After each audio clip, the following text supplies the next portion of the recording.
house of Israel and the house of Judah. It will not be like the covenant I made with their fathers, the day I took them by the hand to lead them forth from the land of Egypt.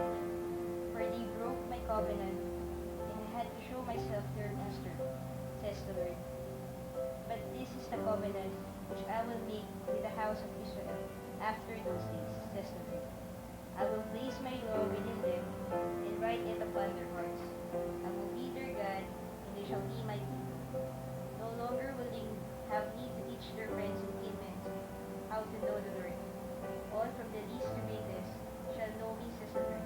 For I will forgive their evil doing and remember their sin no more. The word of God. Thanks be to God. Okay. Sige, sa verse 31, anong sinasabi dito sa verse 31? The days are coming, says the Lord, when I will make a new covenant with the house of Israel and the house of Judah. Ano yung nakikita niyong relationship nung first verse sa gospel? Announcement ng The days are coming, di ba? Kanina, the hour, di ba? So yun. Ano ba yung sinasabi niyang new covenant dito? Ay, ano ba yung old covenant? Alala niyo ba kung ano yung covenant na ginawa niya with Israel tsaka sa house of Judah? Sa mga Israelites? Oh, yung covenant niya, dadalhin niya sa promised land yung mga Israelites, di ba? So, pero, anong nangyari? Ano ba nangyari doon? Ano nangyari doon sa covenant na yun? Sinong hindi tumupad sa usapang bakit kailangan gumawa ng new covenant? mga Israelites din. Kasi, Kasi parang dadin ni God sila sa promised land, pero ang hinihiling lang naman maging God, sila si God. Pero at that time na on the way papunta sa Egypt, papunta sa promised land, nag-worship sila ng ibang idols, ganyan, ibang God. so dami nilang complaints, ganyan. Sige. Ano sa tingin niyo yung tinutukoy na new covenant dito? Nasa verse, basahin natin yung verse 32. It will not be like the covenant I made with their forefathers when I took them by the hand to lead them out of Egypt, because they broke my covenant, though I was a husband to them. There's the word. Sige. Ano sa tingin niyo yung sinasabi dito? Parang sino ba yung... So parang, di ba, minention niya dito, I took them by the hand to lead them forth from the land of Egypt, for they broke my covenant, and I had shown myself their master, says the Lord.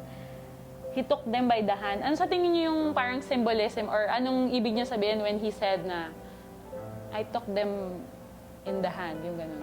Inalalayan. Parang tinutukan talaga sa pag-guide. Parang chosen people talaga eh. Kasi personally, parang pinili talaga kita, binabayan talaga kita. Tapos parang andun talaga siya. Mga time na paalis sila from Egypt, papuntang promised land, andun siya. Oo. So parang hindi talaga inabandon. Kumbaga, the whole time, he was there. Hawak-hawak pa sila para lang makarating talaga sa promised land, di ba? Bata. Oo, parang bata. Oo. Di ba pag mga babies, di ba, hawak-hawak mo yung kamay, ganyan. Nag-cross na street. Oo, ganon. So talagang very protective, tapos nilid talaga yung way, ganyan, tapos ginaid talaga. Pero, ang sinasabi niya dito, they broke my covenant. Ibig sabihin, sila yung nag-break nung covenant, hindi siya. Kasi the whole time, talagang he was there. Totoo siya dun sa promise niya, di ba? Sige, ano naman sinasabi sa verse 33?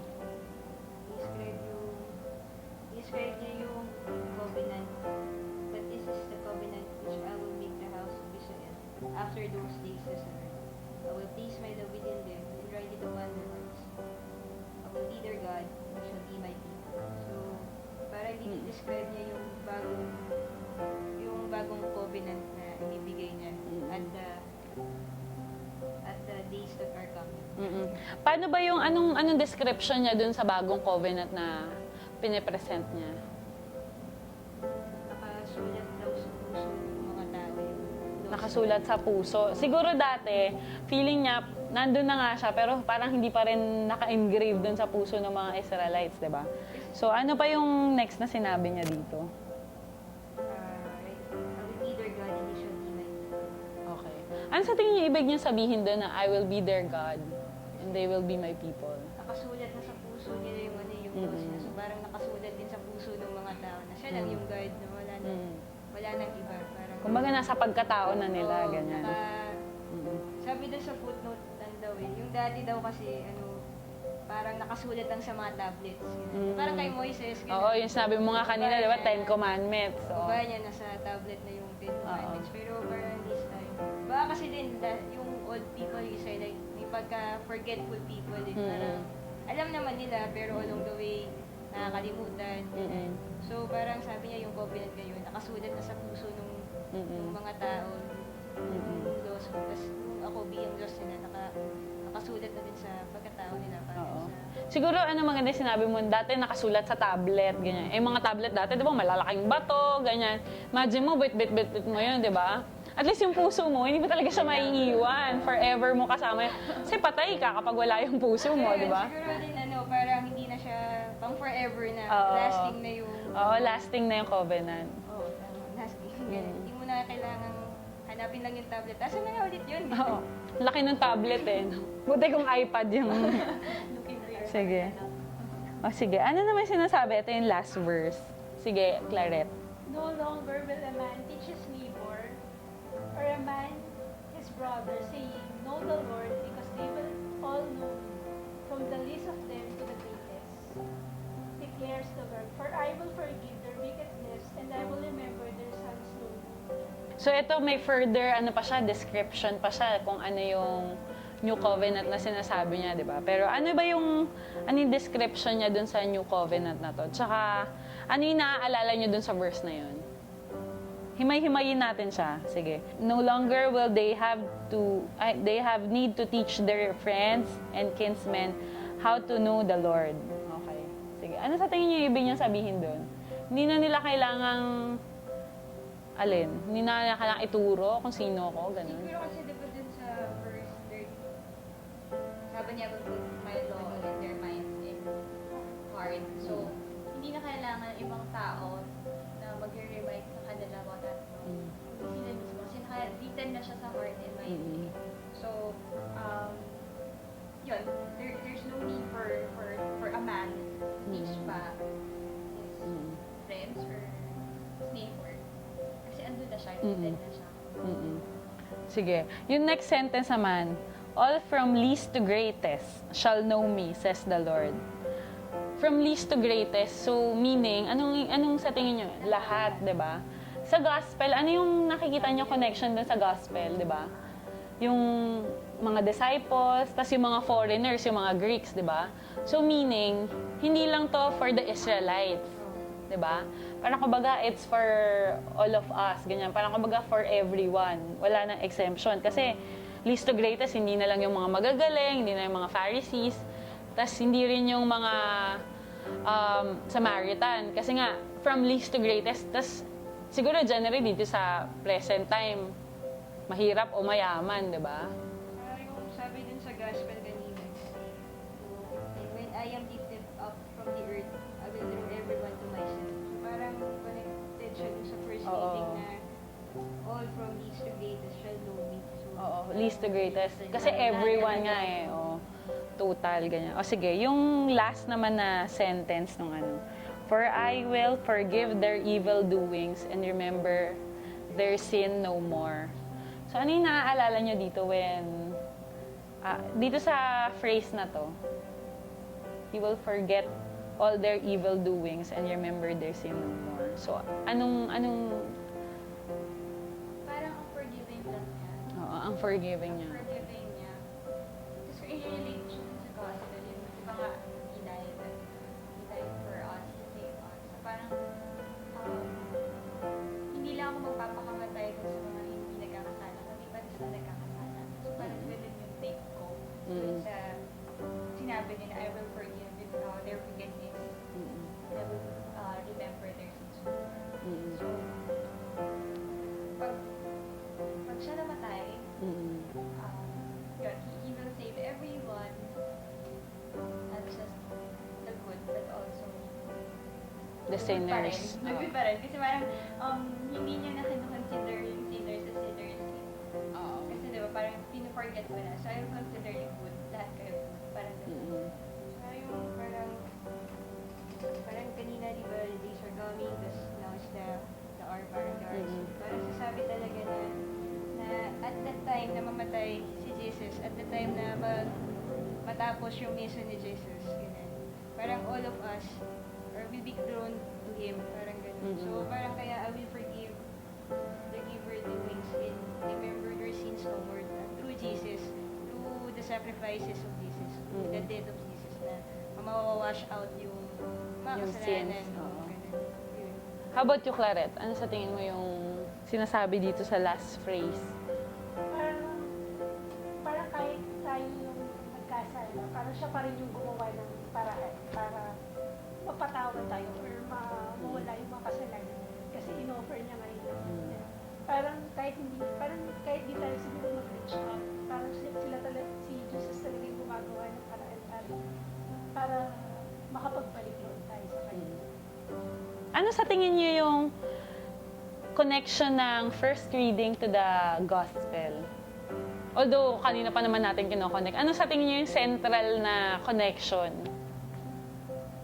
Parang yung covenant dito, parang may promise talaga siya na dadalhin niya tayo papalapit sa kanya. Mm-mm. So, parang yun yung connections na dun sa gospel na through the death of Jesus Christ nga, na Mm-mm. magiging He will draw all men to Him. Parang ganun. Mm-mm. Meron din kasi ako napansin kanina dito, yung nabasa ko yung footnote kasi kanina. Tapos parang sinasabi lang na yung part na parang no longer will they have need to teach their friends and kids how to know the Lord. Parang pinanggit na sa footnote na no longer it is necessary to be put into words or instructions. Hindi na kailangan parang sabihin kasi way of life na ng mga tao yun. So parang kaya hindi mo na kailangan parang by word mo sasabihin sa kanya na oh, wag mong gagawin yan, wag mong gagawin to, dapat mahal mo siya kasi way of life na ng mga tao. Parang sa on how people live their life ganun. Na makita na si God talaga. Tapos parang naisip ko lang din na connected din siya sa gospel dun sa part na parang whoever loves his life loses it and whoever hates life in this world will preserve it for eternal life. Tapos parang whoever serves me must follow me. Where I am, you're also my servant with me. So parang yung living out natin, parang same calling of following God, ganun. Parang nung una pa lang parang sinasabi niya na that time na darating yun na may kilala niyo ng buong buo na nasa puso niyo na ako at nasa pagkatao mo na ako na yung how you live your life will manifest to others that I am God, ganun. So, parang connected din siya. Oo. So, yung personal witnessing, yung parang yung follow me, personal witnessing na dapat makita ng mga tao sa iyo si Jesus Christ mismo. Tapos sa Old Testament, si God, yung kung ano ba si God, kung ano siya, paano siya nagiging true sa promise niya, kung anong klaseng Diyos siya, ganyan. How about you, Pam? Parang God is telling us na hindi ako, yung death niya, hindi siya basta lang, yung walang sense. Kundi, for me, I think yung message ng dalawang reading, ng gospel tsaka ng first reading is, umalis man ako, mamatay man ako, I have my loss, therefore, hindi ko lang kayo sinave, time na namatay ako, but parang forever na, because it's in your heart na. So yun yung parang message ng both gospel and first dun siya nag-meet. Yung love pa rin ni God. Oo. Na yung willingness pa rin niya to forgive. Na no matter how painful pa yung pagdadaanan yung suffering niya. It's all for the love of yung love niya for us and yung love niya rin when pag-glorify niya sa Father. Ang ganda ang ganda yung word na ginamit mo, yung forever. Kasi kanina, diba, we're talking about everyone. So, ibig sabihin, lahat involved. Tapos maganda rin yung sinabi mong term na forever. Ibig sabihin, hindi lang during that time, hindi lang nung Old Testament, hindi lang panahon ni Jesus. Ibig sabihin, forever, up to now, parang yung great gift of the new covenant, which is yung salvation ni Jesus Christ, tsaka yung love niya for us, na talaga nagpakatao siya para we could be one with Him, yung i-share natin yung divinity. Hindi lang valid yun nung panahon ni Jesus, nung panahon nung New Testament, hindi lang para sa Israelites, ganyan. Para sa atin din, kasi nga forever siya. And it's for everyone. Hanggat tao ka, kasali ka doon. Hanggat nabubuhay ka, kasali ka doon. Kahit na after 2,000 years, valid pa rin yung covenant na yun. Sige. Yun. Sige, punta naman tayo sa second reading.